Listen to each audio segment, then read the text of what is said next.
Conductivity here again, and we are back for this time for more of a product review. It's actually more like an extended product review. Back in 2014, I was looking to reduce my CPU cooler because I run an AMD processor, so I have basically a toaster inside of my computer. So I was trying to reduce the heat signature on it, well, not heat signature, but just the thermal temps on it. And I was looking around for different variants, ways to try to reduce it down.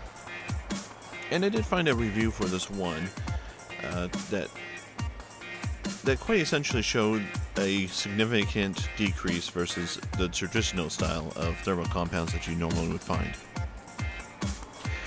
And that one is this Cool Laboratory Liquid Ultra. They make 3 flavors of it. This was just the highest amount. This was just called Ultra, so I bought it. Price difference was about the same. It was negligible on it. It comes with its own isotropic alcohol, written in German. Yeah. And basically, what you do is it has a little paintbrush inside. It has this syringe that has liquid metal thermal compound inside of it, and you play it just basically like you would a traditional thermal compound, except for the fact that you can't just press it and forget it. Like, you put your grain of rice size one on there, and this is what this little area up here is for. It's was my test bench for it. And even now, after all these years, after 2 years, it's still you can still take some of the dust off of it. So, but at any rate, it's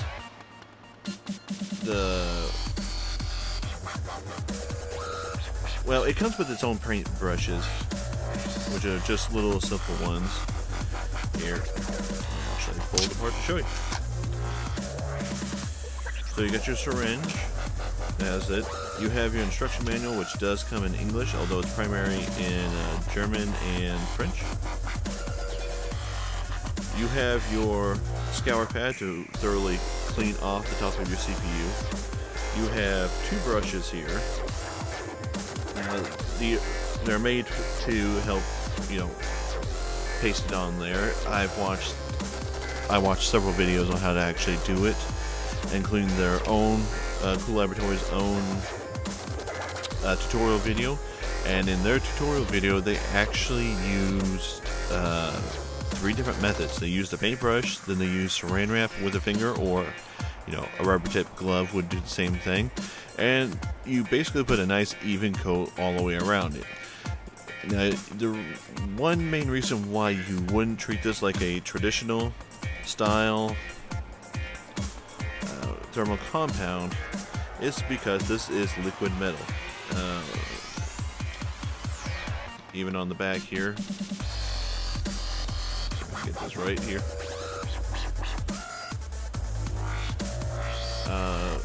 The Cool Laboratory is the new solution in heat conducting medium, which 100% liquid metal alloy that can bridge a bigger gap.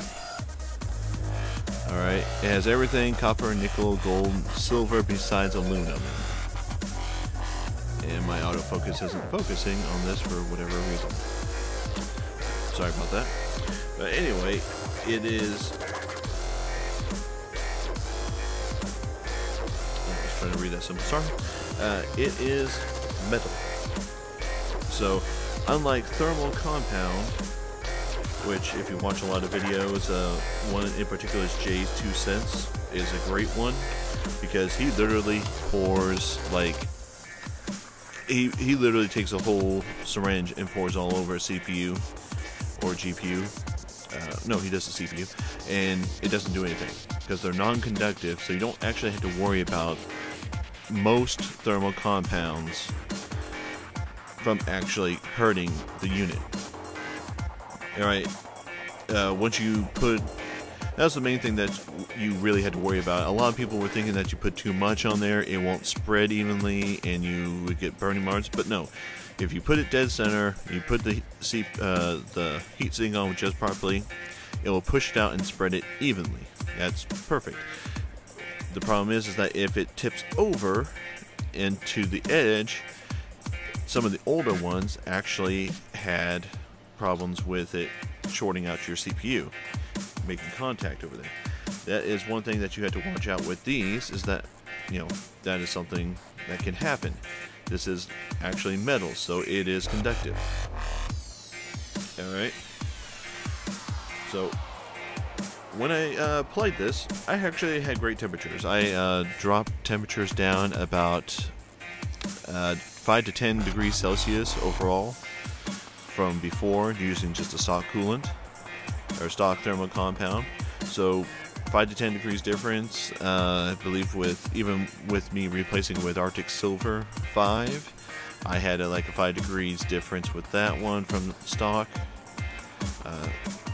So I wanted to test.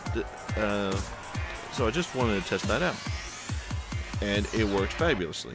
Or at least in my case, it did. Now, fast forward about 2 years, and I needed a much more robust CPU. Now, unfortunately, I do not have the budget to get an Intel version, so I went with a Black Friday AMD sale, and I pulled my old one out, and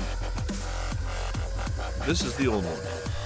This was a Phenom 2 955 3.0 gigahertz quad-core hyper-threading, shit like that.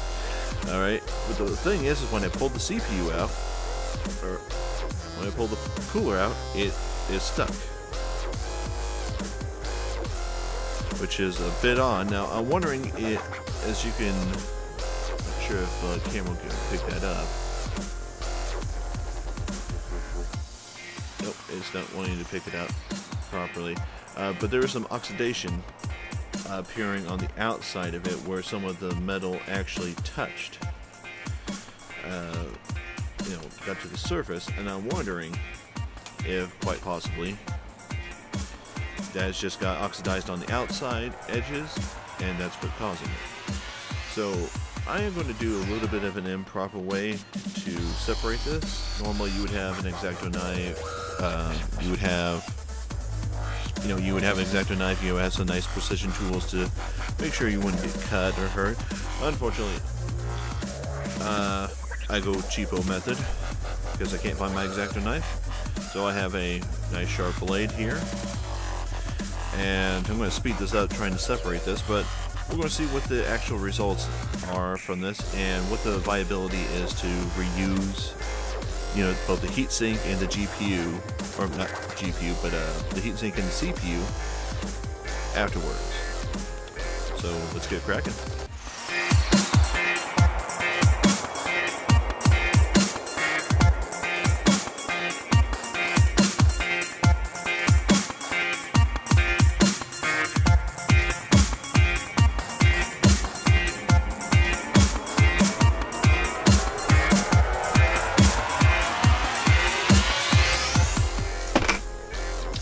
And there we go.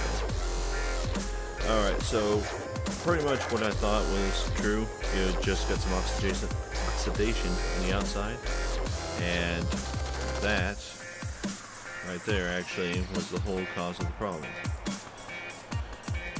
And you see there's still a whole bunch of liquid metal. All the liquid part of it dried up on the outside. And get this right angle here.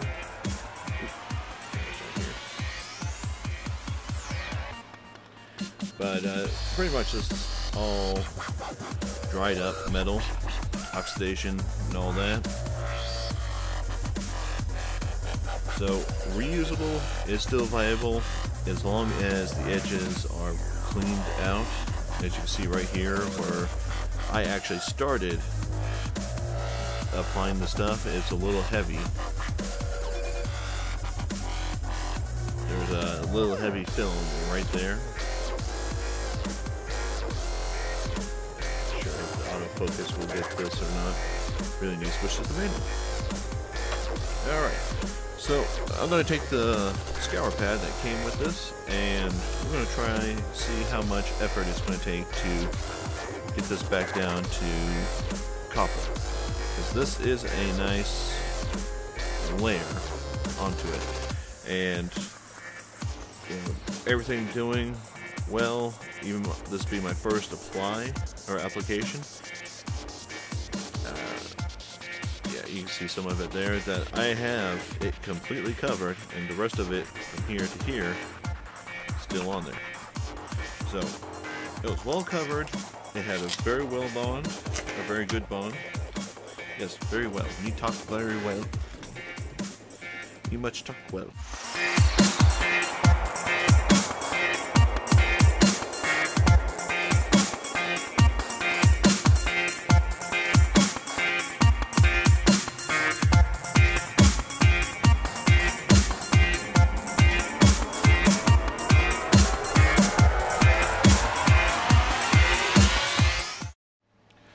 Alright, so it looks like we got it mostly taken off. There are, if you can see there, a bit of a shadow of its former self. Unfortunately, I don't want to take too much more off of the copper, because each time, I don't know if you can see if I can get this in the light, but there are some nice grooves into it. And these are thick grooves, not actual fine, thin ones like I would like it to be. And so I'm just going to leave it at that.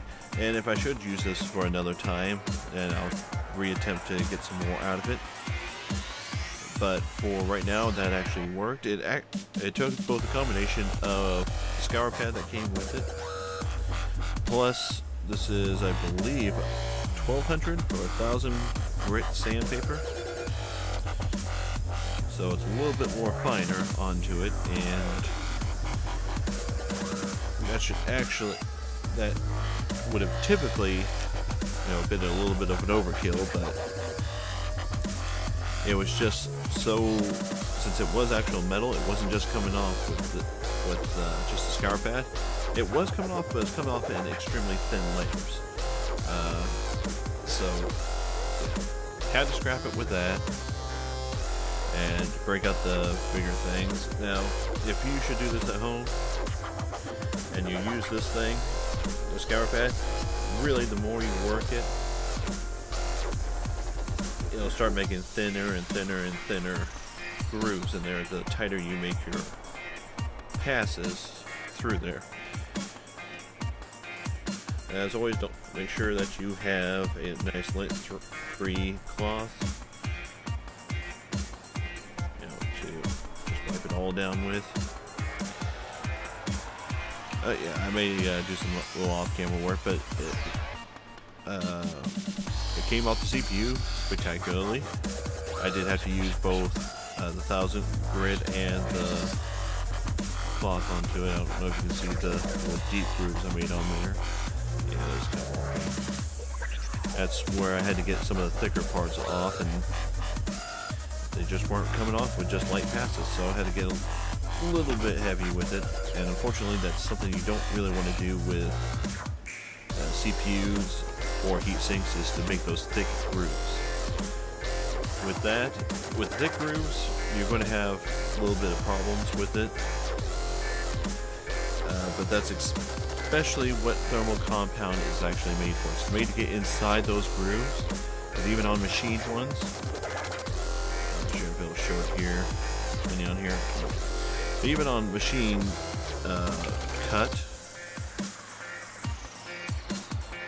copper plates or nickel plates, you mostly find copper when they conduct the best on it, but even those have little fine grooves across it, and that's just because of how the machine cuts.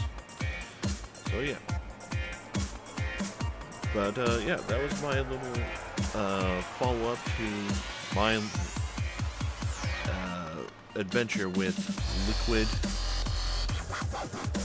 metal thermal compounds. Would I recommend it again? Overall, I got 5 to 10 degrees Celsius, heat reduction. So it was riding in the 60 degrees, but it dropped down into the 50s, as an average temperature in the initial time period. I since put a 120 millimeter fan to blow directly onto the CPU section. So not only was it getting cooled down by this fan, but it was also getting cooled by a 120 millimeter fan, which helped not only increase air transfer, but it also increased the air movement off of it, moving strictly right out of the case through my 80 millimeter backboard fan. Alright, thank you guys for watching. If you like this video, please do hit the like button. If you have any questions, please leave your comments down below. As always, until next time guys, take it easy.